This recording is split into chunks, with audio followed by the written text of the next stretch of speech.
Hi guys, in today's video I'm going to show you how to use Dalle inside the Canva app. Very easy, very simple. The first step of course will be to log in into your Canva account, and then you have to go to Discover Apps section. When you come over here guys, you want to click on the filter on the top over here, and you want to filter all the apps with the AI powered.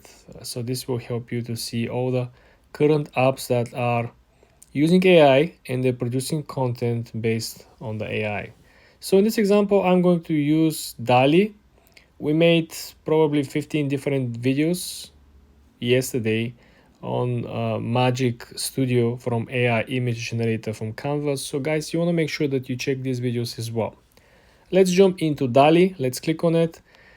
The way how Dalle works inside Canva is that you will have the option to edit already pre-made content, picture, video, or you essentially can create a brand new design over here.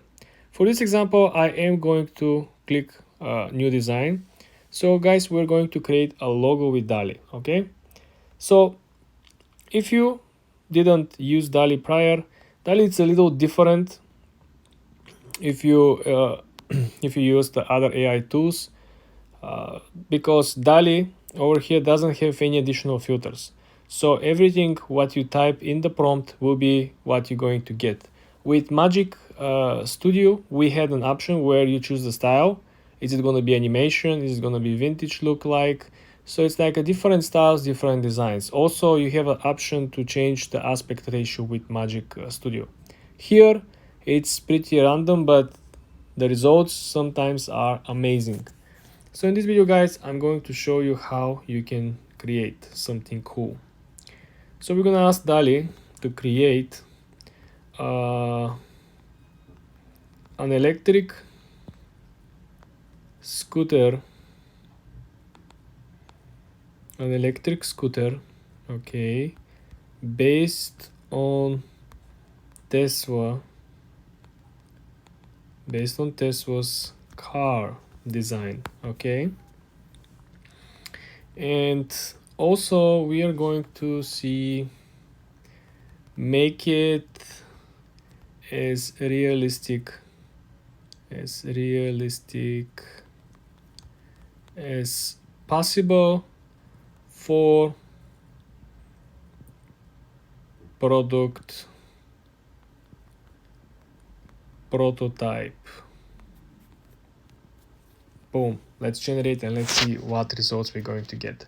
With Dalle, we're going to get only two variations of the prompt in terms of content. With Magic Studio, you're going to get 4 each time.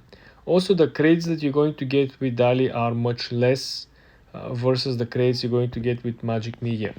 So now, as you can see over here, we can still change the results by simply adding more inside our prompt as a text, but we can click on the image itself and we can essentially drag the edges so we can make it larger from one side to the other. The good thing that is, because it's generated from AI, it is not going to reduce the quality of the actual image. It's not like the usual JPEGs. Okay, so now if I zoom out guys, you will see that yeah, it is not perfect, it is not amazing. I would say it looks futuristic, but definitely not what I was expecting. I think probably if we did a little more description, and probably if we had a little more context towards the prototype, probably we could have a better results. But essentially guys, this is how you are going to use the whole Dalle with Canva, and this is how you can utilize the prompts. Learn from my mistakes and make even better content guys. For more videos like this, subscribe and like this video.